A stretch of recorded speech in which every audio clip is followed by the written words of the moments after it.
Stepstone presenting Vira, truly independent AI homes, 0% no other charges. போரூருக்கே இது புதுசு at Kattupakkam Porur. மக்களுக்காக சட்டம் ஒழுங்கை நிலைநாட்டுவதற்காக அந்த டிஎஸ்பி தலைமையில் இருந்த படையை இந்த பணிக்கு பயன்படுத்தி எஃப்ஐஆரே போடாமல் கம்ப்ளைண்ட்டை ரெஜிஸ்டர் பண்ணாமல் 2 நாள் இழுத்து வச்சு அடித்ததில் உடலில் 44 இடங்களில் காயப்பட்டு அந்த 28 வயது இளைஞன் கொல்லப்பட்டிருக்கிறான். ஆனால் பிரச்சனை அதை விட ஆழமாக இருக்குது. இப்போ காவல்துறை அத்துமீறல் என்பது தமிழ்நாட்டில் ரொம்ப சர்வசாதாரணமாக நடந்துகிட்டு இருக்குது. நிறைய இடங்களில் இந்த மாதிரியான அத்துமீறல் நடக்குது. இந்த நியூஸ் மினிட் இணையதளத்தில் வந்த ஒரு செய்தி கட்டுரையின்படி கடந்த ஆண்டு 24 மட்டும் ஜனவரியிலேருந்து அக்டோபர் வரைக்கும் தமிழ்நாட்டில் காவல் நிலையங்களில் வழிக்கு விழுந்தவங்க, கை கால் உடைஞ்சவங்க 300 பேருன்னு ஒரு ஆர்டிஐ தகவல் சொல்லு. குற்றம் சுமத்தப்பட்டவர்கள் வழிக்கு விழுந்து கை உடையிறது, கால் உடையிறது தான் இருக்க ஒழிய 300 கேஸ் ஒரு போலீஸ்காரனை கூட கை உடைஞ்சது, கால் உடைஞ்சதாக பார்க்குது. அப்படி ஒரு ஸ்பெஷல் பாத்ரூம் அது. ஒன்லி குற்றம் சாட்டப்பட்டவர்கள் மட்டும் தான் கை கால் உடையும். முதலமைச்சர் அசம்பிளியில் ஒரு லாக்அப் டெத்தை பற்றி இருவேறு கருத்துக்களை, நேரெதிரான கருத்துக்களை சட்டமன்றத்தில் ஒரு வார கால இடைவெளியில் பதிவு பண்ணது தமிழ்நாடு வரலாறுலேயே இதுதான் முதல் முறை. எடப்பாடி பழனிசாமி, அண்ணாமலை, சீமான், நயினார் நாகேந்திரன், விஜய், ஏன் அமித்ஷா கூட சாதிக்க முடியாததை தமிழ்நாடு காவல்துறை சாதித்து கொண்டிருக்கிறது. அதாவது ஸ்டாலின் ஆட்சியை கவிழ்க்கக்கூடிய காரியத்தை செவ்வனே சிறப்பாக சம்பவம் செய்து கொண்டிருக்கிறார்கள். அப்போ யார் அந்த மேலதிகாரி, யார் அழுத்தத்தில் அவங்களுக்கு தூக்கணுங்க, அவங்கள அரெஸ்ட் பண்ணணும். அது டிஎஸ்பியோ, ஐஜியோ, ஏடிஜிபியோ யாராக இருந்தாலும் இந்த சம்பவத்துக்கு கீழ்நிலை காவலர்களை தூண்டியவர்களை கண்டிப்பாக சிபிஐ கைது செய்ய வேண்டும், யாராக இருந்தாலும். இப்போ அவங்க பாதிக்கப்பட்ட குடும்பத்தினர், அந்த 5 போலீஸ்காரன் குடும்பம் போச்சுங்க, அவங்க குடும்பம் நடுத்தரு தான். காவலருடைய மனைவி பேசுகிறாங்க நம்ம பத்திரிகையாளர்கள்ட்ட, மேலதிகாரி சொன்னதன் காரணமாக தானே எங்கள் வீட்டு ஆளுங்களாம் வந்து அடிச்சிருக்காங்க. இல்லை மேலே இல்லை அந்த அம்மாவோட அந்த வாதம் தப்பு. அந்த அம்மா அந்த சொல்கிறது, அவங்க யாராக இருந்தாலும் அந்த அம்மா சொல்கிறது தப்பு. நான் சொல்கிறேன், மேலதிகாரி சொன்னால் கூட உங்கள் புருஷன் அடிக்கூடாது. சாத்தாங்குளம் கேஸ் பாருங்கள், 2020 கொரோனா காலத்தில் வந்தது. ஆமாம், 5 வருஷம் ஆக போகுது. அதுவும் ஜூன் மாதம் நடந்தது. அதுவும் ஜூன் 5 இயர்ஸ் ஆகுது, இன்னமும் ஜட்ஜ்மெண்ட் வரல. அது சம்மந்தப்பட்ட அத்தனை பேரும் ஜெயிலில் தான் இருக்கான், தெரியல. ஒருத்தன் கூட பெயில் வாங்க முடியல. அதே தான் இந்த கேஸ்லையும். இவங்கெல்லாம் பெயில் கொடுக்கக்கூடாது, அதையும் நான் சொல்கிறேன். நான் பெயிலெல்லாம் சத்தியமாக கொடுக்கக்கூடாது இவங்களுக்கு. இவனுங்க பண்ண அட்டூழியத்துக்கு பஞ்சமாக பார்த்து கொலை பண்ணவனை கூட மன்னிச்சிடலாம். ஆனால் அந்த ஸ்பர் ஆஃப் மூமெண்ட்டில் பண்ணிடுறான். இவங்களாம் மனித நேயமற்றவர்கள். இவங்க சித்திரவதை பண்ணி ஒருத்தனை 2 நாளடா வச்சு அடிப்பீங்க.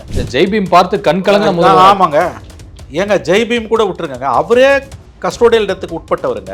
இந்தியாவில் இன்னைக்கு காவல்துறை சித்திரவதைக்கு உள்ளாகி 50 ஆண்டுகளுக்கு முன்பு எமர்ஜென்சி கால கொடுமைகளை அனுபவித்து இன்றைக்கு முதலமைச்சராக இருக்கக்கூடிய ஒரே தலைவர் நம்முடைய முதலமைச்சர் ஸ்டாலின் அவர்கள். இல்லை, எந்த ஆட்சி வந்தாலுமே போலீஸ் சிஸ்டத்தை வந்து யாராலையுமே கண்ட்ரோல் பண்ண முடியல. அது ஒரு சிக்கல் தான்.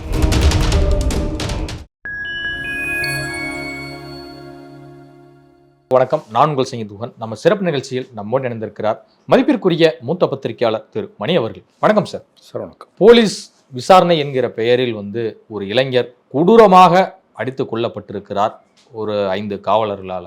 இப்போ 5 பேர் வந்து கைதும் செய்யப்பட்டிருக்காங்க.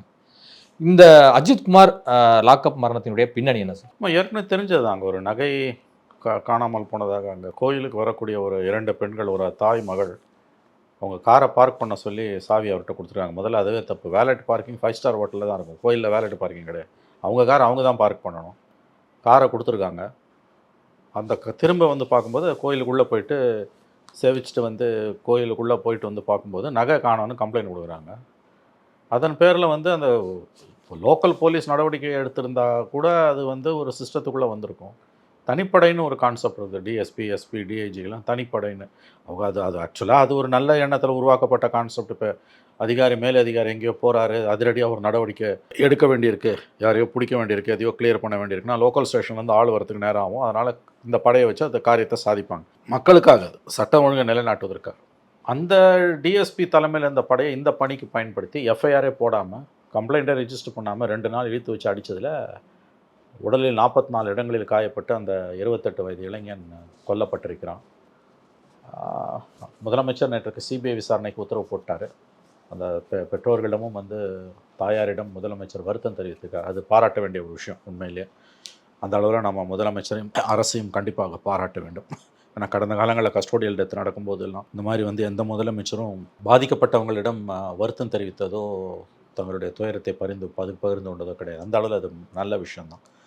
ஆனால் பிரச்சனை அதை விட ஆழமாக இருக்குது. இப்போ காவல்துறை அத்துமீறல் என்பது தமிழ்நாட்டில் ரொம்ப சர்வசாதாரணமாக நடந்துகிட்டு இருக்குது.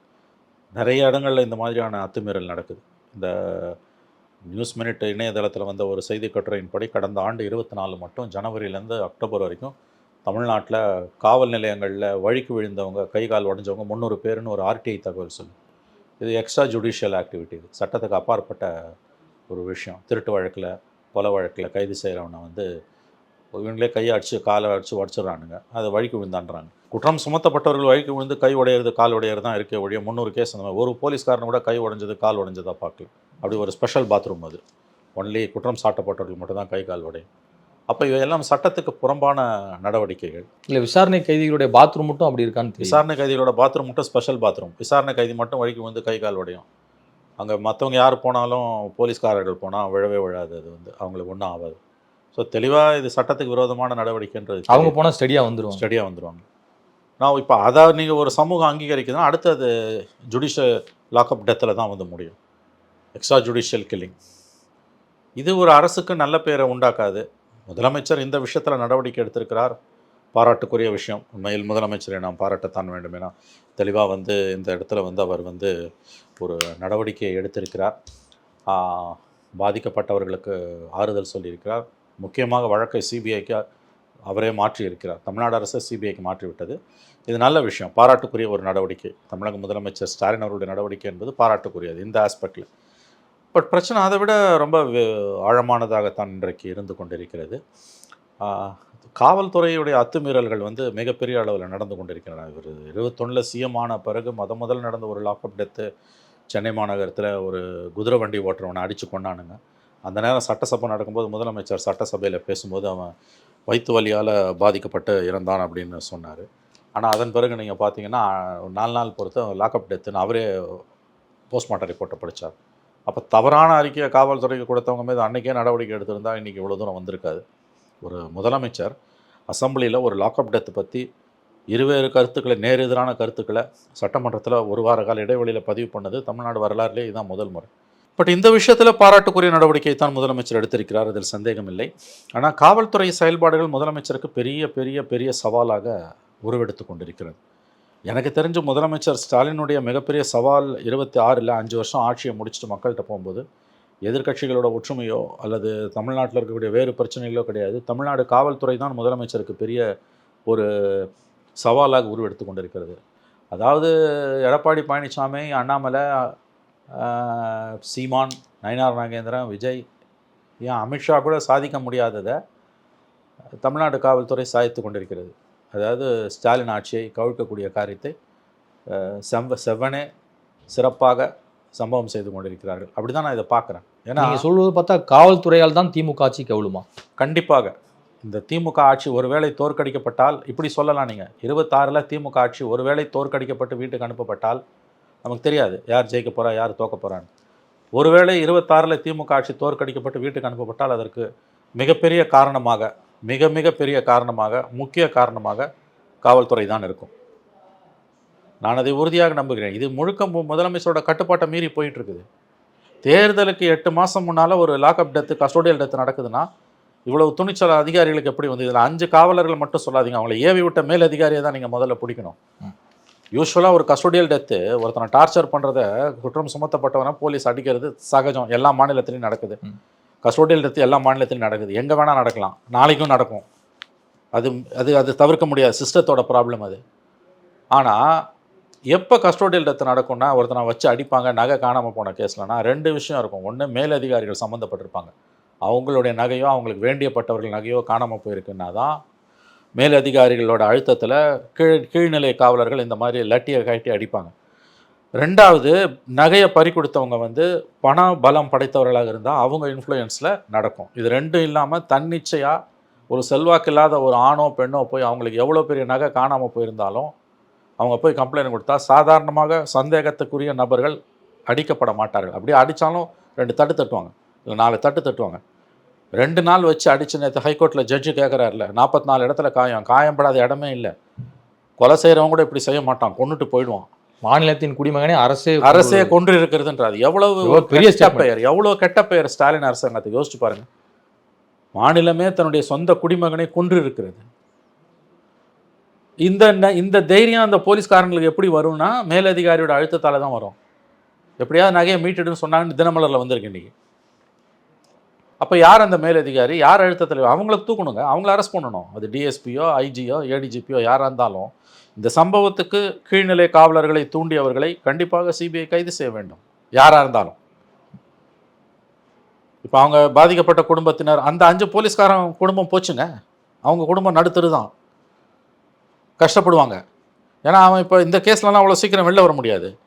சஸ்பென்ஷனு டிஸ்மிஸல், கொலை வழக்காக பதிவு பண்ணி கொலை வழக்கு பதிவு பண்ணி சிபிஐக்கு போச்சுன்னா டிஸ்மிஸல். இப்போ சாத்தாங்குளம் கேஸில் சம்மந்தப்பட்ட இன்ன வரைக்கும் வெளில முறை முடியல, தெரியல உங்களுக்கு. 13 பேர் நினைக்கிறேன். 13 பேர் இன்னும் உள்ள இருக்கான். 5 வருஷம் தண்டனை விவரங்கள் அறிவிக்கப்படல, இன்னும் உள்ள இருக்காங்க. 5 வருஷம் உள்ள இருக்காங்க. இல்லை கேஸ் முடியல, இன்னும் தண்டனை வரல, தீர்ப்பே வரல. யோசிச்சு பாருங்க, 5 வருஷமா ஒரு போலீஸ்காரங்க உள்ள இருக்கான்னா அந்த குடும்பம் என்ன கதி ஆகும்? இந்த அடிக்கிறானுங்களை போலீஸ்காரங்க புத்தி வேணாம். நாளைக்கு திரும்பிச்சுன்னா தான் குடும்பம், நான் மாட்டிக்கிட்டேன்னா, நான் தனிநபராக இருந்தால் கூட பரவாயில்ல, தான் மாட்டிக்கிட்டானா தான் குடும்பம், தான் பொண்டாட்டி புள்ள என்ன ஆகுன்ற அறிவு வேணாம் உங்களுக்கு. இப்போ மாட்டிக்கினானுங்கல்ல எல்லாரும். ஆமாம். நேற்று அவங்க குடும்பம் தர்ணா பண்ணுது, பாவமாக இருக்குது அதை பார்த்தா. அவங்களும் மனிதர்கள் தானே இல்லையா? போலீஸ்காரன் அடித்தான், அவங்க குடும்பம் அதுக்கு என்ன பாவம் பண்ணுச்சு? இவன் பண்ண தப்பு யார் தலையில் வெடிது பார்த்தீங்களா? இல்லை, அந்த அம்மா ஒரு காவலருடைய மனைவி பேசுகிறாங்க நம்ம பத்திரிகையாளர்கள்ட்ட. மேலதிகாரி சொன்னதன் காரணமாக தானே எங்கள் வீட்டு ஆளுங்களாம் வந்து அடிச்சிருக்காங்க. இல்லை மேலே இல்லை அந்த அம்மாவோட அந்த வாதம் தப்பு.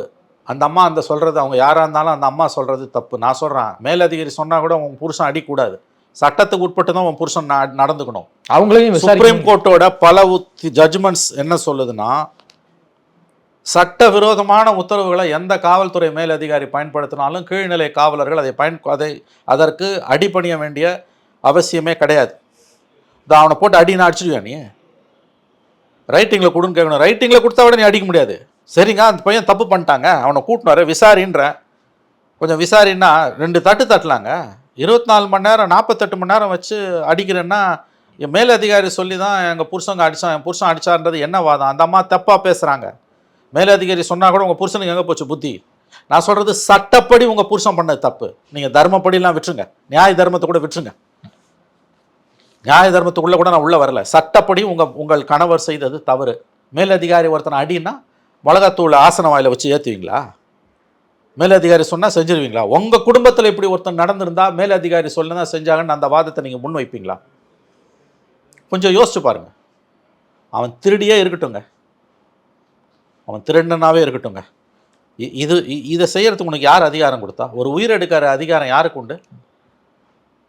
சட்டத்தின்படி இயற்றப்பட்ட ஒரு அரசுக்கு தான் சட்டத்தை முறையாக பின்பற்றி ஒருத்தனோட உயிர் எடுக்கிற அதிகாரம் இருக்குது. அதுதான் தூக்கு தண்டனை. உங்களுக்கு தெரியுமா, கீழமை நீதிமன்றத்தில் ஒருத்தனுக்கு செஷன்ஸ் கோர்ட்டில் தூக்கு தண்டனை கொடுத்துட்றாங்க வச்சுக்கோங்க. அவனால் ஹைகோர்ட்டுக்கு அப்பீலுக்கு போக முடியலன்னா கூட, பண வசதி இல்லை, இலவச சட்ட மாயத்தையும் அவன் நாடலை, ஆனாலும் உயர்நீதிமன்றம் அவனோட தூக்கு தண்டனையை உறுதிப்படுத்தணும். அதுக்கு பிறகு தான் நீ அவனை தூக்கில் போட முடியும். அது தெரியுமா உங்களுக்கு? Every death sentence has to be confirmed by high court whether the death sentenced person goes to the high court or not. High court ஆர்டர்லாம் பண்ண முடியாது. ஒருத்தனுக்கு தூக்கு தண்டனை செஷன்ஸ் கோர்ட்டில் கொடுத்துட்றாங்க, அவனுக்கு அப்பீலுக்கு போக விருப்பம் இல்லை, அப்படி கேஸ்னா இருக்குது, எனக்கு அப்பீலே வேணான்றான், நான் அப்பீலுக்கு போக மாட்டேன்றான், முடிஞ்சா என்னை போட்டுக்கோன்றான். அப்போ நீங்கள் அவனை தூக்கில் போட முடியாது. ஹைகோர்ட்டு ஆட்டோமேட்டிக்காக அது ஹைகோர்ட்டுக்கு போகும். ஹைகோர்ட்டு அதை அங்கீகரிச்சா தான் நீங்கள் தூக்கு போட முடியும். அவன் அப்பீலுக்கே போவாட்டி கூட. அதுக்கு பிறகு நீ சுப்ரீம் கோர்ட்டுக்கு போனாலும் போவாட்டி ஹைகோர்ட்டு கன்ஃபார்ம் பண்ணிச்சுன்னா தூக்கில் போட்டுடலாம், அது வேறு விஷயம். அப்போ என்ன சொல்லுது நம்ம சட்டம்? ஒருத்தனோட உயிரை நீ எப்போ எடுக்கணும்னா, எப்படி எடுக்கணும்னா, சட்டத்தால் அங்கீகரிக்கப்பட்ட வழிமுறைகளின்படி மட்டும்தான் ஒருத்தன் உயிரை எடுக்க முடியும். இப்படி அடித்து துன்புறுத்தி, இது இன்னொரு விஷயம் என்னென்னு கேட்டிங்கன்னா, சித்திரவதைகளுக்கு எதிரான சர்வதேச கூட்டமைப்புகள்லாம் இருக்குது, தமிழ்நாட்டிலையும் இருக்குது, அகில இந்திய அளவுலையும் இருக்குது. அந்த சட்டங்களின்படி, அந்த முகமைகளின்படி, அந்த கன்வென்ஷன்ஸ் படி பார்த்தீங்கன்னாலும் இதெல்லாம் மிக மிக மிக பெரிய தவறு. சித்திரவதைக்கு எதிரான ஒரு கூட்டமைப்பை நம்ம தோழர் தியாகெல்லாம் இருக்கார் பார்த்தீங்களா, அவங்கெல்லாம் அந்த கூட்டமைப்பில் இருக்காங்க. நீங்கள் தோழர் தியாகிட்ட பேசுனீங்கன்னா இதை பற்றி இன்னும் விரிவாக விளக்குவார். இந்த விஷயத்தில் நம்முடைய தோழர் தியாகம் இருக்கார் இல்லையா, அவர் எனக்கு தெரிஞ்சு அவர் ஒரு சித்திரவதைக்கு எதிரான ஒரு கூட்டமைப்புன்னு ஒன்று இருக்குது. அதில் நம்முடைய கனிமொழி அவர்கள் கூட உறுப்பினராக இருக்காங்க. நீங்கள் அவங்களெல்லாம் இப்போ நீங்கள் தியாகெல்லாம் தோழர் தியாகெல்லாம் பேட்டி எடுத்தீங்கன்னா இந்த விஷயத்தில் அவங்கெல்லாம் ஏன்னா அதில் ரொம்ப போலீஸ் டார்ச்சரை, கஸ்டோடியல் டெத்தை பற்றி ரொம்ப அறிவு நிரம்பிய ஒருவர் நம்முடைய தியாக அவர்கள், தோழர் தியாக அவர்கள். ஸோ அதை கண்காணிப்போம். ஹென்றி திபேங் அவங்கெல்லாம் தியாகு அதில் ரொம்ப டீப்பாக பேசக்கூடியவர். அப்போ இந்த மாதிரியான ஒரு மேப்பை அந்த அம்மா காவலரோட மனைவி சொல்கிறாங்கன்னு நீங்கள் சொல்கிறீங்க. அது அவங்க குடும்பம், அவங்க ஒரு வருத்தத்தில் பேசுகிறாங்க. நான் அதை வந்து அவங்க உணர்வுகளை நான் ஒன்றும் கொச்சப்படுத்தலை. ஆனால் அந்த அம்மா ஒன்று புரிஞ்சுக்கணும். மேலதிகாரி சொன்னான்னு உங்கள் புருஷன் இப்படிலாம் செய்ய முடியாதுமா. உங்கள் குடும்பத்தில் ஒருத்தர் இப்படி குற்றச்சாட்டுக்கு உள்ளாகி, உங்கள் அண்ணனோ தம்பியோ உங்களுக்கு தெரிஞ்ச ஒரு பையன் இப்படி குற்றச்சாட்டுக்கு உள்ளாகி அவன் திருடினானோ திருடியோ இப்படி ஒரு சித்திரவதைக்கு உள்ளாக்கப்பட்டு கொலை செய்யப்பட்டிருந்தான்னா நீங்கள் அதை எப்படி பார்ப்பீங்க? மேலதிகாரி சொன்னான்னு அந்த அடித்து கொன்ன போலீஸ்காரனை நீங்கள் மன்னிச்சிடுவீங்களா? இல்லை, மேலதிகாரிகள் நீங்கள் விசாரிக்கணும்ல அப்படிங்கிற கேள்வி. இல்லை, அது கண்டிப்பாக விசாரிப்பாங்க. சிபிஐ விசாரணையில் அது கண்டிப்பாக வரும். இவங்களே கோர்ட்டுக்கு போகலாம். பாதிக்கப்பட்ட இந்த அம்மா இருக்காங்களே, இப்போ இந்த காவலர்கள் 5 காவலர்களுடைய மனைவி, அவங்களுக்கு மகன் மகள் யார் இருந்தாலும், அவங்க தாயார் தந்தை, அவங்க உறவினர்கள் யார், ரத்த சொந்தங்கள் யாராக இருந்தாலும் அவர்கள் கண்டிப்பாக சிபிஐக்கு பெட்டிஷன், சிபிஐ கண்டிப்பாக விசாரிக்கும். இந்த 5 பேர் நீ யார் சொல்லி அடித்தான்னு, அந்த டிஎஸ்பி சொல்லி தான் அடித்தாங்கன்றாங்க. ஏன்னா இவங்க அந்த டிஎஸ்பியோட ஸ்பெஷல் டீமில் இருக்காங்க. கண்டிப்பாக அந்த டிஎஸ்பி விசாரணைக்கு உட்படுத்தப்படுவார். அதில் எது உண்மை எது போயின்றது விசாரணை முடிவில் குற்றப்பத்திரிகை தாக்கல் செய்யும் போது தான் வரும். இந்த வழக்கு முடியறதுக்கு 5 வருஷம் கூட ஆகலாம். ஏன்னா இன்னைக்கும் நமக்கு சாத்தாங்குளம் வழக்கு நடந்த 5 வருஷம் ஆகுது, இன்னமும் முடியல இல்லையா? அவே மனிதாபிமானம் செத்து போச்சு. நேற்று ஜட்ஜி சொல்கிறார்ல, ஒரு கொலகாரம் கூட இப்படி அடிக்க மாட்டான்னு, கொண்டுட்டு போயிடுவான் அவன், 4 தட்டு கொண்டுட்டு போயிடுவான் அவன். 44 இடத்துல காயம்னா ஒரு இடம் கூட காயப்படாமல் வச்சுருக்காங்கன்னா அது நினச்சி பார்க்க முடியாத சித்திரவதை இல்லை. 44 இடத்துல ஒரு மனித உடலுக்கு காயம் அப்படின்னா நிச்சயமாக அந்த இதில் உயிரே இருக்காதே. 44 இடத்துல அடிச்சிருக்காங்கன்னா எவ்வளோ தூரம் அந்த 5 பேரோட மிருகங்களா எல்லாம் மாறி இருக்கானுங்க. பிறப்புறுப்பில் ரத்தமே பீறிட்டு இருக்காங்க. அப்போ யார் சொல்லி நீ இவ்வளவும் செய்கிற? எவன் சொன்னாலும் இதை நீ செய்யலாமா? உன் தலையை வாங்கிடும் அவன் டிஎஸ்பி. கடைசியில் நீ தானே மாட்டிக்கிட்ட. உன் குடும்பம் நடுத்தரில் நிற்குதில்ல. இன்னைக்கு அவ்வளோ சீக்கிரம் இந்த கேஸ்ல இருந்து வெளில வர முடியாது. வீடியோ எவிடன்ஸ் இருக்குது, புரியுதில்ல? ஆமாம். ஆகவே மனிதர்கள் மிருகங்களாக மாறும்பொழுது வரக்கூடியதில் என்னன்னா, இதோட பிரச்சனை என்னென்னா, அரசியல் தலைமைக்கு தான் இதோட பாதிப்புகள் அதிகமாக போய் சேருது. முதலமைச்சர் நேற்று வந்து சிபிஐக்கு மாற்றுறாரு, அந்த பாதிக்கப்பட்ட அந்த குடும்பத்தில் அந்த தாயாரிடம் அவர் பேசுகிறாரு அப்படின்னா எவ்வளோ தூரம் இதெல்லாம் வந்து அப்போ வந்து ஒரு அரசாங்கத்துக்கு நெருக்கடியாக மாறுது.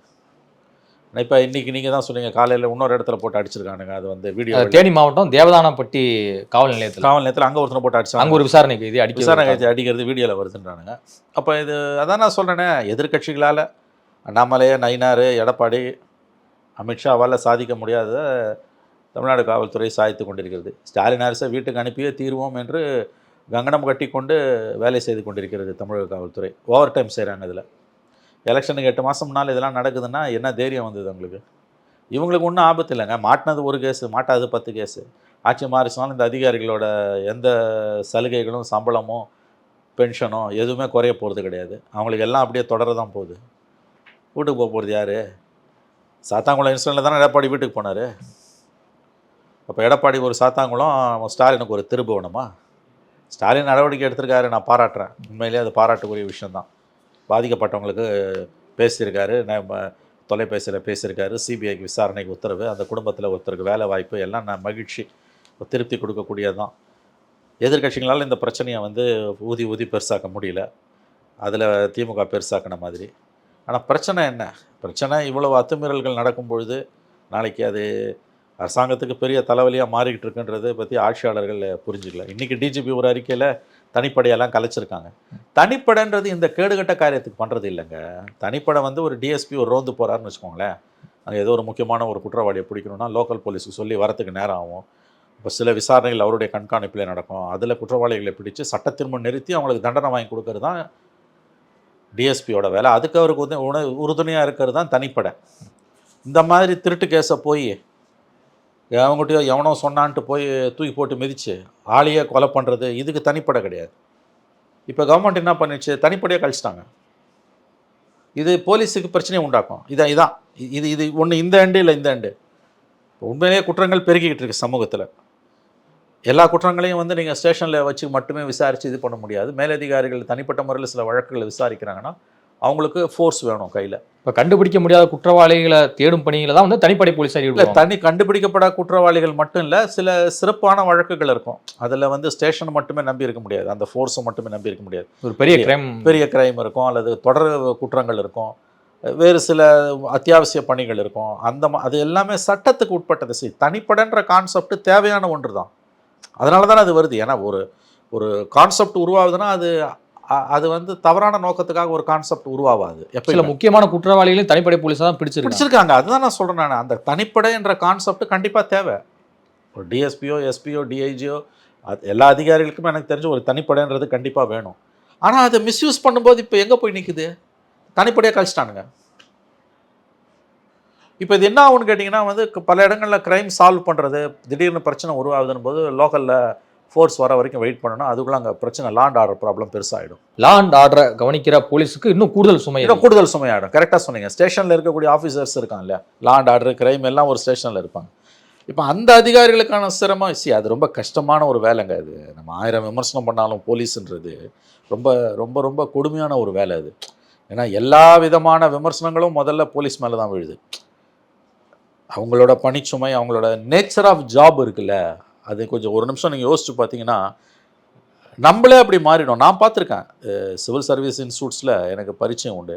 ஐபிஎஸ் செலக்ட் ஆகிட்டு பசங்க வருவானுங்க. செலக்ட் ஆகிட்டு வந்து சார் செலக்ட் ஆகிட்டோம் சார்னு ஸ்வீட்டு கொடுப்பான், கை கொடுப்பான். சார் நீங்கள் உங்கள் கைட்லைன்ஸ்லாம் வந்து ரொம்ப யூஸ்ஃபுல்லாக இருந்தது சார், டிப்ஸ்லாம் நம்ம கொடுப்போம். நம்ம ஓகே அது வந்து அப்புறம் அந்த மாக் இன்டர்வியூவில் ட்ரெயின் பண்ணுறது எல்லாம் ஒரு 2 வருஷம் பொறுத்து வருவான். ஆளே மாறியிருப்பான். அந்த மிடுக்கு அந்த இது அப்படி இருப்பான். முன்ன இருந்த பர்சனாலிட்டி அப்படியே மாறிடும். 2 வருஷத்தில் அப்படியே மாறியிருப்பான். அவன் சந்தேக கண் கொண்டு தான் எல்லாரையும் பார்ப்பான். எல்லாரையுமே நீங்கள் அந்த யூனிஃபார்ம் என்ன போட்டாலும் ஒரு ஃபயர் சர்வீஸ் ஆஃபீஸருக்கும் ஒரு போலீஸ் ஆஃபீஸருக்கும் அல்லது ஒரு ஹோம் கார்டுக்கும் ஒரு போலீஸுக்குமான அந்த வித்தியாசத்தை நீங்கள் ஈஸியாக பார்த்துடலாம். அந்த மிடுக்கு தாண்டின ஒரு அராஜகம் வந்துடும் அந்த உடல் மொழியில். அது அந்த அந்த வேலையோட தன்மை. அது நீங்களோ நானோ ஒரு வேளை போலீஸுக்கு போக வேண்டிய சூழல் இருந்திருந்து நமக்கு அதுக்கான உடற்தகுதிகள் இருந்திருந்ததுன்னா நம்மளே அப்படி தான் மாறிடும். அது வந்து சிஸ்டம், தனிநபர் இல்லை. That's a system. அந்த போலீஸ் சிஸ்டம் அப்படி உருவாக்கிடுது ஒன்று. அது ரொம்ப சல்ல பிடிச்ச வேலை. அது அவங்க பக்கம் இருக்க நியாயங்களையும் நம்ம கண்டிப்பாக பார்க்கணும், மறுக்கலை. ஆனால் அடித்து கொள்கிற அளவுக்கான அதிகாரத்தை உனக்கு யார் கொடுத்தா? இந்த கேஸில் வந்து உயரதிகாரிகள் பேரம் பேசினதா வந்து சில செய்திகள்லாம் வெளியாகுது. அது மட்டும் இல்லாமல் அங்கு லோக்கலில் இருக்கக்கூடிய திமுக நிர்வாகிகள், ஒரு பேரூராட்சி தலைவர், ஒரு முக்கியமாக மாவட்ட அளவில் இருக்கக்கூடிய ஒரு நிர்வாகி, அப்புறம் டிஎஸ்பி லெவலில் இருக்கக்கூடியவங்க உயரதிகாரிகள்லாம் பேரம் பேசினதா வந்து சொல்கிறாங்க. ஸோ இதெல்லாமே வெளியே வரும்போது செய்திகள்லையும் வந்து உண்மையாக பதிவாயிருக்கு. இது மாதிரி விஷயங்களை ஏன் ஃபஸ்ட்டு ஈடுபட்டிருக்காங்கன்னு நினைக்கிறேன். அதிகாரப்பூர்வமாக எனக்கு தெரியாது குகன். நான் இதில் கருத்து சொல்ல விரும்பலை. இது வந்து அன்கன்ஃபார்ம்டு ரிப்போர்ட். ஏன்னா திமுககாரங்க போய் வந்து காசு கொடுத்தாங்க, கட்சியில் யாரோ நிர்வாகிகள் போனாங்க பார்த்தாங்கன்னா பல செய்திகள் வருது. சமூக வலைதளங்களில் எழுதுகிறாங்க, சில ஊடகங்களில், அச்சு ஊடகங்களில் கூட, சில செய்தித்தாள்களில் கூட வந்திருக்குது. அது இல்லை பேரே குறிப்பிட்டு எழுதியிருக்காங்க, சொல்கிறாங்க. பட்டு நான் இதை பற்றி கருத்து தெரிவிக்க விரும்பலை. ஏன்னா எனக்கு அதிகாரப்பூர்வமாக தெரியாது. நம்ம யூகங்களின் அடிப்படையில் குஹன் பேசுறது சரியாக இருக்காதுன்னு எனக்கு தோணுது. அதாவது யாராக இருந்தாலும் குஹன் ஒரு சந்தேகத்துக்கு உட்பட்ட சூழ்நிலையில் ஒருத்தனை பற்றி நல்லவன்னு சொல்கிறதுக்கு ஆதாரமே தேவையில்லை. ஆனால் கெட்டவன் சொல்கிறதுக்கு 100 ஆதாரம் வேணும் நமக்கு, இல்லையா? நெகட்டிவாக பேசுகிறதுக்கு அது வந்து ஸ்லாண்டர்னுவாங்க, அவதூறாக போயிடும், இல்லையா? எனக்கு தெரிஞ்சால் கூட நான் பேச முடியாது குஹன். அதை பேசுறதுன்றது பொது வெளியில் பதிவு பண்ணுறோம். இப்போ நம்ம இதை சமூகத்தோடு உரையாடுறோம். மக்கள் இதை பார்க்குறாங்க, உங்களையும் என்னையும் மக்கள் பார்க்குறாங்க, நம்புகிறாங்க, பெரும்பாலானவங்க நம்புகிறாங்க. அப்போ நம்ம வந்து 100% சத்தியத்துக்கு கட்டுப்பட்டு தான் நம்ம பேசணும். நம்ம பேசுகிறோம் அப்படின்னா நமக்கு தெரிஞ்சதெல்லாம் பேச முடியாது. ஆதாரம் இருந்தால் மட்டும்தான் பேச முடியும். அதாவது சட்டத்தையும் நிற்கக்கூடிய ஆதாரமாக அது இருக்கணும். அதர்வைஸ் அதை தான் நான் சொல்கிறேன், அவதூறு. அது எனக்கு தெரியும் வச்சுக்கோங்களேன். உதாரணத்துக்கு நான் பேச முடியாது. என்கிட்ட என்ன ஆதாரம் இருக்கு? நான் உங்கள் மூலமாக மக்களுக்கு பகிர்ந்துக்கிறேன்னா என்கிட்ட ஆதாரம் வேணும். ஆதாரம் இல்லாமல் நான் பகிர்ந்துக்க முடியாது, அது உண்மையாக இருந்தால் கூட. ஃபஸ்ட்டு அஜித்குமார் இறந்த பிறகு வந்து எஃப்ஐஆர் என்ன மாதிரி பதிவு பண்ணியிருக்காங்கன்னா, வலிப்பு ஏற்பட்டு இறந்துருக்கிறாரு, மருத்துவமனைக்கெலாம் அழைச்சிட்டு போனோம், ஆனால் செக் பண்ண டாக்டர்கள் என்ன சொன்னாங்கன்னா வரும் வழியிலே உயர்ந்துட்டார் அப்படின்னு சொன்னாங்க. வலிப்பு ஏற்பட்டு தான் இறந்துருக்காங்கன்னு ஃபஸ்ட்டு எஃப்ஐஆரில் பதிவாயிருக்கிறது வெளிவந்தது. அதன் பிறகு வந்து பார்த்தீங்கன்னா நேற்று வெளியான அந்த வீடியோ ஆதாரத்தை பார்க்கும்போது அடித்து தான் வந்து துன்புறுத்தி கொடூரமாக சிதைச்சிருக்காங்க அப்படிங்கிறது நிரூபணம் ஆயிருக்கு. அப்புறமேலு போஸ்ட்மார்டம் ரிப்போர்ட்டை பார்க்கும்போது வந்து பார்த்தீங்கன்னா நீங்கள் குறிப்பிட்டது போல பல இடங்களில், அதாவது உடலில் வந்து அடிபடாத இடங்களே இல்லை அப்படிங்கிற ரீதியில் சொல்லலாம், எல்லா இடங்களையுமே அடிச்சிருக்காங்க. ஸோ இது எல்லாமே பார்க்கும்போது யாரை காப்பாற்ற ஒவ்வொரு இடத்துல வேற வேற மாதிரியான தகவல் இல்லை. அது அப்படி தான் ஆரம்பத்தில் சொல்லுவாங்க. இப்போ சிபிஐக்கு போயிடுச்சு, அதனால் இது எல்லாமே கீழே போயிடும். ரெண்டாவது ஹைகோர்ட்டில் நேற்று ஹைகோர்ட் ஜட்ஜஸ் முன்னால் இப்போ ஃபைல் பண்ணிட்டாங்க. அதில் தான் 44 இடத்துல காயம் இருக்குது. ஒரு இடம் கூட அடிபடாத இடமே இல்லை. கொலையாளி கூட இவ்வளோ கொடூரமாக நடந்துக்க மாட்டான். நீங்கள் இது கொலை பண்ணது முக்கியம் இல்லை, சித்திரவதை பண்ணியிருக்காங்க, சித்திரவதை பண்ணி கொண்டு இருக்கானுங்க. அதனால் இது ரொம்ப முக்கியமான ஒரு வழக்கு தான் இது. ப்ளஸ் இப்போ ஜுடிஷியல் என்கொயரி அங்கே லோக்கல் டிஸ்ட்ரிக்ட் ஜட்ஜு விசாரிச்சுக்கிட்டு இருக்காரு. அஃப்கோர்ஸ் மெயின் கேஸ் சிபிஐக்கு ட்ரான்ஸ்ஃபர் பண்ணியாச்சு. ஜூலை 8ஆம் தேதி மறுபடியும் ஹைகோர்ட்டில் வரும்போது ஃபார்முலா அதை சொல்லிவிடுவாங்க. ஐ திங்க் 10 டேஸ்க்குள்ளே சிபிஐ டேக் ஓவர் பண்ணிவிடுவாங்க அந்த கேஸை. சிபிஐ டேக் ஓவர் பண்ண பிறகு அந்த ப்ராசஸ் எப்பயுமே ஜென்ரலி ஸ்லோவாக இருக்கும். வழக்கு வந்து இப்போ சாத்தாங்குளம் கேஸ் பாருங்கள், 2020 கொரோனா காலத்தில் வந்தது. ஆமாம், 5 வருஷம் ஆக போகுது. அதுவும் ஜூன் மாதம் நடந்தது. அதுவும் 5 இயர்ஸ் ஆகுது, இன்னமும் ஜட்ஜ்மெண்ட் வரல. அந்த சம்மந்தப்பட்ட அத்தனை பேரும் ஜெயிலில் தான் இருக்கான், தெரியல. ஒருத்தன் கூட பெயில் வாங்க முடியல. அதே தான் இந்த கேஸ்லேயும். இவங்களாம் பெயில் கொடுக்கக்கூடாது, அதையும் நான் சொல்கிறேன். நான் பெயிலெல்லாம் சத்தியமாக கொடுக்கக்கூடாது இவங்களுக்கு. இவனுங்க பண்ண அட்டூழியத்துக்கு பஞ்சமாக கொலை பண்ணவனை கூட மன்னிச்சிடலாம். ஆனால் அந்த ஸ்பர் ஆஃப் மூமெண்ட்டில் பண்ணிடுறான் அவன். இவங்களாம் மனித நேயமற்றவர்கள் இவங்க. சித்திரவதை பண்ணி ஒருத்தனை 2 நாளடா வச்சு அடிப்பீங்க. சிஸ்டம் வந்து அதை ஸ்ட்ராங்காக தான் பார்க்கும் எனக்கு தெரிஞ்சு. இல்லை, ஒரு மிளகாப்பொடி பாக்கெட்லாம் வாங்கிட்டு வந்து அதை அள்ளி வாயில போட்டு தண்ணியை ஊற்றுறாங்கன்னா என்ன மாதிரி மனநிலையும் அதான் மேலதிகாரி சொன்னால் நீ செஞ்சிருவியா? மேலதிகாரி எதையோ செய்ய சொன்னால் நீ செஞ்சிருவியா?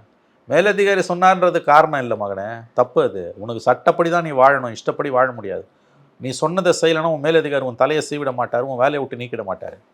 ஏன்னா உச்சநீதிமன்றத்தோட பல தீர்ப்புகள் என்ன சொல்லுதுன்னா, சட்டவிரோதமான உத்தரவுகளுக்கு கீழ்நிலை அதிகாரிகள் அடிபணிய வேண்டிய அவசியமே கிடையாது. எழுத்துப்பூர்வமாக கொடுத்தா கூட மாட்டினா நீ தான் மாட்டுவேன். ஸ்டாலின் அவருடைய ஆட்சியில் வந்து 25 லாக்அப் மரணங்கள், அதாவது இப்போ அஜித்குமார் உட்பட 25 லாக்அப் மரணங்கள் நடந்திருப்பது உண்டு, கிட்டத்தட்ட உறுதியாயிருக்கு.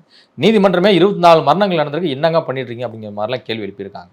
ஸோ இதை நம்ம பார்க்கும்போது காவல்துறையில் மிகப்பெரிய ஒரு நிர்வாக சீர்கேடு இருப்பதை உணர்த்துகிறதா? இது எல்லாமே வந்து இனிமேல் ஸ்டாலின் என்ன மாதிரியான கண்ட்ரோலை வந்து ஃபோக்கஸ் பண்ண போகிறார்? இது அவருக்கு சவாலுங்க. நான் மறுபடியும் சொல்கிறேன், 2 விஷயம். ஒன்று, முதல்ல 24 மரணங்கள்ன்றதை திமுக தரப்பு ஏற்றுக்கொள்ள மறுக்கிறது. அவங்க என்ன புள்ளி விவரங்களை சொல்கிறாங்கன்னா, நாடாளுமன்றத்தில் வந்து மத்திய அரசு கொடுத்த புள்ளி விவரங்களின்படி 7 தான் அப்படின்னு சொல்கிறாங்க. 19லேருந்து 22 வரைக்கும் ஏடிஎம்கே பீரியடில் ஒரு ஃபிகரை சொல்கிறாங்க. இந்த புள்ளி விவரங்களை வச்சு கதை அளக்கிறதுன்றது, எடப்பாடி பீரியடில் 30 நடந்தது, எங்கள் பீரியடில் 7 நடந்துறது முட்டாள்தனமானது. 7ன்றதே வச்சுப்போம். அதுக்கு எப்படி திராவிட மாடல் ஆட்சியில் 7 1 நடக்கலாமா? 7 நடந்தது நீயே ஒத்துக்கிற. திராவிட மாடல் ஆட்சியில் 7 நடக்கலாமா? ஜெய்பீம் பார்த்து கண் கலங்க. ஆமாங்க, ஏங்க ஜெய்பீம் கூட விட்டுருங்க, அவரே கஸ்டோடியல் டெத்துக்கு உட்பட்டவருங்க. இந்தியாவில் இன்னைக்கு காவல்துறை சித்திரவதைக்கு உள்ளாகி 50 ஆண்டுகளுக்கு முன்பு எமர்ஜென்சி கால கொடுமைகளை அனுபவித்து இன்றைக்கு முதலமைச்சராக இருக்கக்கூடிய ஒரே தலைவர் நம்முடைய முதலமைச்சர் ஸ்டாலின் அவர்கள். அது உண்மையிலே ஒரு சாதனை தாங்க. அது அன்றைக்கு கைது செய்யப்பட்டவங்களில் பெரும்பாலானவங்க இன்றைக்கி பல பேர் செத்துட்டான். உங்களுக்கு வந்து விரல் விட்டு எண்ணக்கூடிய சில பேர் தான் இருக்காங்க. நிதிஷ்குமார், ஃபருக் அப்துல்லா, ரவிசங்கர் பிரசாத், இந்த மாதிரி சிலர் தான் இருக்காங்க. மற்றவங்கலாம் இறந்துட்டாங்க. இல்லை, அரசியல்லேருந்து சொற்பமானவங்க ரொம்ப வயதாகி போயிட்டாங்க. ஒரு வருஷம் மிசால அடி வாங்கி அப்புறமே அந்த ஒரு 5-6 வருஷம் எத்தனை ரொம்ப பேர் போயிட்டாங்க. இப்போ நான் சொல்கிறது, எமர்ஜென்சி கால கொடுமையை அனுபவித்து ஆக்டிவ் பாலிட்டிக்ஸில் மாநில அளவில் இல்லை, தேசிய அளவில் இன்றைக்கி முக்கியமான தலைவர்களில் ஒருவராக இருக்கக்கூடியவர் ஸ்டாலின் அவர்கள் மட்டும்தான். காவல்துறை சித்திரவதை என்னன்றது ஸ்டாலினுக்கு நல்லா தெரியும். ஏன்னா அவரே ஒரு விக்டிம். அவர் சிறையில் அடிக்கப்பட்டு சென்னை மருத்துவமனையில், அரசு பொது மருத்துவமனையில் கிட்டத்தட்ட 15 நாட்கள் சிகிச்சைக்காக அனுமதிக்கப்பட்டார். சிறை உணவு தான், அரசு மருத்துவமனையில் கொடுத்த உணவு தான் அவருக்கு கொடுக்கப்பட்டது. அவருக்கு சிகிச்சை கொடுத்த மருத்துவர்களை நான் அறிவேன், எனக்கு தெரியும். அப்போ ஹவுஸ் சர்ஜன்ஸாக இருந்தவங்க இன்றைக்கி ரொம்ப பெரிய இடத்துல இருக்காங்க, இந்தியாவுக்கு வெளியில் இருக்காங்க அவங்க. ஓகே, நான் ஏன் சொல்ல வரேன்னா, ஜெய்பீம் கூட இப்போ பார்த்தது படம், அது ஜெய்பீமை எல்லாரும் பார்த்தாங்க. அந்த கொடுமையில நேரில் அனுபவிச்சவர். இந்தியாவிலேயே இன்னைக்கு கஸ்டோடியல் டார்ச்சர் அனுபவிச்சு இன்னைக்கு முதலமைச்சராக இருக்கக்கூடிய ஒரே முதலமைச்சர் நம்முடைய முதலமைச்சர் ஸ்டாலின் அவர்கள் தான். அவருடைய நண்பர் சிட்டி பாபு இறந்தே போயிட்டார். எவ்வளோ பெரிய விஷயம். 50 வருஷம் ஒரு மனிதன் வந்து பொது வாழ்க்கையில் அதுக்கு பிறகு தொடர்ந்து இருந்து, அது ஒரு பெரிய சாதனை. 1000 விமர்சனம் இருக்கலாம் ஸ்டாலின் மேலே, பட் அது அவருக்கு தெரியுது. மேபி நேற்று அந்த அம்மா, அவங்க மந்திரி பெரிய கருப்பன் உட்காந்துருக்காரு, அந்த அம்மா கிட்ட ஃபோன் கொடுக்குறாங்க, அஜித்குமார் அம்மா கிட்ட. ஃபோனில் அவர் சாரின்றாரு. அது பாராட்ட வேண்டிய விஷயங்க. அது ஒரு முதலமைச்சர் வருத்தம் தெரிவிப்பதுன்றது பாராட்ட வேண்டிய விஷயம். நடக்கக்கூடாது, நடந்துருச்சு. ஒரு முதலமைச்சரும் எனக்கு தெரிஞ்சு கருணாநிதியோ, எம்ஜிஆரோ, ஜெயலலிதாவோ எல்லாம், எடப்பாடி கூட சாரிலாம் கேட்டது கிடையாது. மேபி அது 50 வருஷத்தால் அவருக்கு நடந்தது அவருக்கு ஞாபகம் வந்திருக்கலாம். சில மனிதர்களுக்கு அவங்களுக்கு ஏற்படக்கூடிய துயரம் இன்னொருத்தருக்கு ஏற்பட்டால் அவங்க எந்த எல்லைக்கும் இறங்கி போய் அதை பகிர்ந்துப்பாங்க. ஏன்னா அந்த வலியும் வேதனையும் அவங்களுக்கு தான் தெரியும். மனோகர் பரிக்கர்னு ஒரு மந்திரி இறந்து போயிட்டார், பிஜேபியில் பாதுகாப்பு அமைச்சராக மோடி 1.0 இருந்தவர். மோடி கவர்மெண்ட் ஃபர்ஸ்ட் கவர்மெண்ட் வந்தப்போ ஒரு வருஷத்துலேயோ 1.5 வருஷத்துலேயோ சோனியா காந்தி வந்து ஹரியானாவில் ஒரு கூட்டத்தில் பேசும்போது மயங்கி விழுந்துட்டாங்க. விழுந்தோன்னா அவங்கள அவசரமாக மருத்துவமனைக்கு டெல்லி இராணுவ மருத்துவமனை கூட்டிட்டு வந்து சிகிச்சை கொடுத்தாங்க. அப்போ நேரில் போய் அவங்கள பார்த்தார் அவர், சோனியா காந்தியை. அப்போ டெல்லி ஊடகங்களில் எழுதிய இந்த செய்தி என்னென்னா, சோனியா காந்தி கேன்சர் ட்ரீட்மெண்ட்டில் இருந்தாங்க, மனோகர் பாரிக்கர் கேன்சரில் தான் இறந்து போனார். அப்போ அவரோட அந்த செய்கையை பற்றி டெல்லி ஊடகங்களில் வந்த செய்தி, யாருமே அந்த மாதிரி போய் பார்க்க மாட்டாங்க, ஆனால்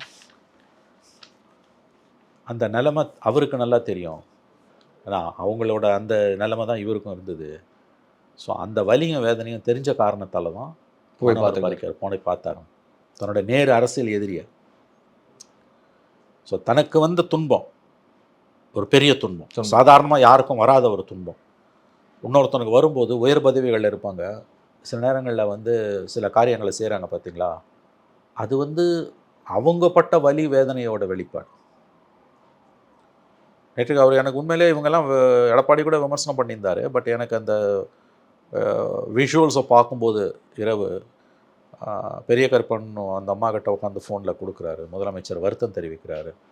ஏன்னா ஹிம்செல்ஃப் அவரே ஒரு கஸ்டோடியல் டார்ச்சரை அனுபவித்தவர். அவரை பொறுத்த வரைக்கும் அவர் சரியாக தான் இருக்காருன்னு தான் எனக்கு தோணுது. கீழே ஒத்துழைக்க மறுக்கிறாங்க. எஸ்பெஷலி அவரோட மிகப்பெரிய சவால் குஹன் 26 போலீஸ் தான். ஏதாவது ஒரு விதத்தில் அவர் கட்டுப்படுத்தலைன்னா கவுத்துருவாங்க, கண்டிப்பாக கவுத்துருவானுங்க, நிச்சயமாக கவுத்துருவானுங்க, எழுதி வச்சுக்கோங்க. இன்றைக்கி வர சவால் பூரா அங்கேருந்து தானே வருது. இல்லை, சிலர்லாம் வந்து முதல்வர் கட்டுப்பாட்டில் காவல்துறை இயங்குறதா இல்லையா அப்படிங்கிற கேள்வியை விமர்சனம். அந்த கேள்வி நியாயமான கேள்வி தாங்க. இதை நான் குறை சொல்கிறதுக்காக சொல்லலைங்க, வருத்தத்தோடு தான் சொல்கிறேன் நான். இது அவருக்கு சவாலாக உருவெடுத்து கொண்டு இருக்கிறது. அவரும் தொடர் நடவடிக்கை எடுக்கிறாரு. இப்போ நேற்று இந்த சிபிஐ விசாரணைக்கு மாத்திரம் வீட்டு மனை பட்டா உடனே கொடுத்துட்டாங்க, அஜித் குமார் தம்பிக்கு வேலை கொடுத்துட்டாங்க, பேசிட்டு எல்லாம் கொடுத்துட்டாங்க. பட் சிஸ்டத்தை எப்படி சரி பண்ண போறீங்க? இல்லை, எந்த ஆட்சி வந்தாலுமே போலீஸ் சிஸ்டத்தை வந்து யாராலையுமே கண்ட்ரோல் பண்ண முடியல. அது ஒரு சிக்கல் தான். இது ஒரு நல்ல என்னுடைய பர்சனலான கேள்வி இல்லை, இது உண்மை. இது வந்து இது ஒரு லார்ஜர் டிபேட் அப்படி தான் போகணும். யார் வந்தாலும் உங்களால் வந்து அதை சரி பண்ண முடியல. 1996 ஜெயலலிதா கவர்மெண்ட்டு தோற்கடிக்கப்பட்டு கலைஞர் சிஎம்மாக வந்தப்போ எனக்கு நல்லா ஞாபகம் இருக்குது. 1996 ஜூன் மாதம் அல்லது ஜூலை மாதம் என்று நினைக்கிறேன், கலைஞரோட முதல் பட்ஜெட் கூட்டத்தொடரில் காவல்துறை மானிய கோரிக்கை போது பேசின அன்றைய சிபிஐ எம்எல்ஏ இன்றைய எம்பி சுப்பராயன், திருப்பூர் சுப்பராயன் ஒரு அழகாக ஒரு பாயிண்ட் பேசினார். காவல்துறையோட செய்கைகள் என்பது லாலா லஜபத் ராயை அடித்து கொன்ற அந்த குண்டாந்தடிகளை ஏந்திய காவல்துறையின் செயல்பாடுகள், கைகள் அதன் நிறங்கள் மாறி இருக்கிறதே அல்லாமல் அதனுடைய குணாம்சம் மாறவில்லைனாரு சுப்பராயனோட ஸ்பீச்சு. லாலா சுதந்திர போராட்டத்தில் லாலா லஜபத் ராய் எப்படி கொண்டாங்கன்னு தெரியும் இல்லையா? லட்டிச்சார்ஜ் தான் அடித்து தடியடி தான் அவர் செத்தார். வெள்ளக்காரன் காலத்தில் வந்து இந்திய காவலர்களும் வெள்ளக்காரங்களும் சேர்ந்து தான் அவர் அடிக்கிறாங்க. 1861 போலீஸ் ஆக்ட் இதுக்காக உருவாக்கப்படுது. ஆமாம், இது லாலா லஜபத் ராய் வந்து 1930 நினைக்கிறேன், 29 30 100 ஆண்டுகளுக்கு முன்பு கிட்டத்தட்ட லாலா லஜபத் ராய் வந்து போலீஸ் தடியடியில் சுதந்திர போராட்டத்தில் அடித்து கொல்லப்படுகிறார், காவல்துறை லட்டி சார்ஜில் தடியடியில்.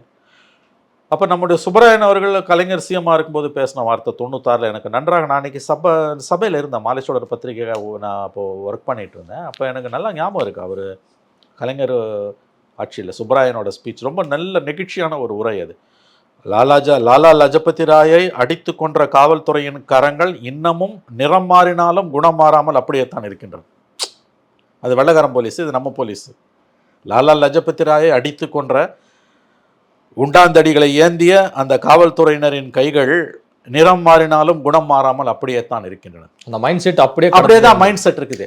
அதுதான் தூத்துக்குடி துப்பாக்கி சூடு, அதுதான் பெனிக்ஸ் ஜெயராஜ், அதுதான் அஜித் குமார், சென்னையில் குதிரை ஓட்டின பையன் அந்த விக்னேஷ், எல்லாம் அதுதானே. திருவண்ணாமலை ஒரு பழங்குடி இறந்து போனோம். ஆமாம். ஸோ சிஸ்டமிக்காக அதில் சேலஞ்சஸ் வருது.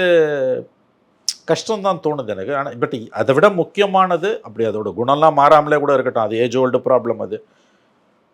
பட் இப்போ சமீபமாக தமிழ்நாட்டில் நடந்து கொண்டு இருக்கக்கூடிய காரியங்கள் வந்து கண்டிப்பாக ஸ்டாலினுடைய அரசாங்கத்துக்கு என்னை பொறுத்த வரைக்கும் மிகப்பெரிய சவால் அமித்ஷாவோ விஜயோ எடப்பாடியோ கிடையாது, அண்ணாமலை கிடையாது, காவல்துறை தான்.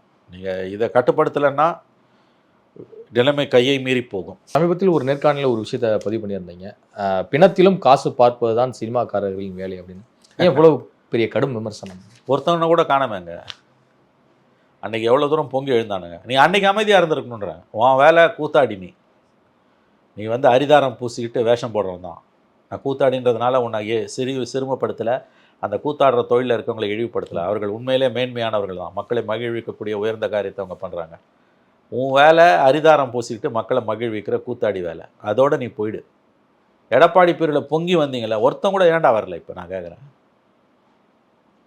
உங்களுக்கு மனசாட்சி இருந்ததுன்னா குறைஞ்சபட்சம் சிலர் நேரில் கூட போனாங்க. நீ அன்னைக்கு ஏன் பேசினேன்றேன். ஜெய் பீம்னு படத்தை எடுக்கிறாரு சூர்யா, நீங்கள் அவர் எங்கே போனார்? ஒரு ட்வீட் போட முடியாது அவரால். நான் என்ன சொல்கிறேன், அப்போ நீ வந்து அன்னைக்கு ஏன் பேசின? உனக்கு அந்த அரசியலுக்கு என்ன சம்மந்தம்? உன் வேலை நடிக்கிறமா, வெள்ளா கட்டணமா, போய்கிட்டே இருக்கணும். 100 கோடி வாங்குறியா, அடுத்த படத்துக்கு 150 கோடி, அடுத்த படத்துக்கு 200 கோடி. உன் வேலை நீ செய். மக்கள் முட்டாளாக இருக்க வரைக்கும் உங்கள் வண்டி ஓடும். இல்லை என்னதான் மக்கள் முட்டாளாக இருக்க வரைக்கும் உன் வண்டி ஓடும். அந்த துறையிலேயே நீங்கள் என்ன செஞ்சு கீழ்ச்சிங்க. இன்றைக்கி 4 நாள் மேலே ஹைகோர்ட்டில் வந்த கேஸு, பெப்சிக்கும் தமிழ்நாடு ப்ரொடியூசர்ஸ் கவுன்சிலுக்குமான பிரச்சனை இல்லை, ஒத்துழைப்பு கொடுக்க மறுக்கிறாங்க. ஏன்னா சம்பளம் கொடுக்க மாட்டேன்றான் பெப்சி தொழிலாளர்களுக்கு. 24 ஸ்ட்ரீம் இருக்குது அங்கே, எடிட்டிங்கு, கேமராமேனு, லைட் பாய் எல்லாம்.